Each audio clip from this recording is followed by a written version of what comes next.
لاروف وایي روسیه او تاجکستان له افغانستانه د احتمالي ګواښونو مخنیوي لپاره نظامي همکاري زیاتوي.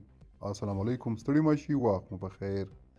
د روسیې ټاس خبري اژانس راپور ورکړی چې د دې هیواد د بهرنیو چارو وزیر سرګي لاروف د تاجکستان له بهرنیو چارو وزیر سراج الدین مهرالدین سره د دوه اړخیزو مسایلو ترڅنګ د افغانستان او سیمې پر وضعیت هم خبرې کړي. په راپور کې د لاروف له قوله راغلي روسیه به ډیر ژر په تاجکستان کې د خپل بسویو پوځي اډې هوایي ځواک برخه پیاوړې کړي او د تاجکستان په سویلي پوله کې میشت تاجکستاني ځواکونه به لا زیات تجهیز کړي. راپور زیاتوي لاروف د ګډ امنیتي تړون CSTO سازمان د پریکړې له مخې د افغانستان او تاجکستان پر ګډه پوله له افغانستانه د احتمالي ګواښونو مخنیوي لپاره د امنیتي کمربند رامنځته کول مهم ګڼلي دي. د ګډ امنیتي تړون سازمان ته د افغانستان او تاجکستان په ګډه پوله د امنیتي کمربند رامنځته کولو لومړی وړاندیز په 2023 زیږدیز کال کې د تاجکستان ولسمشر امام علي رحمان له لوري شوی و.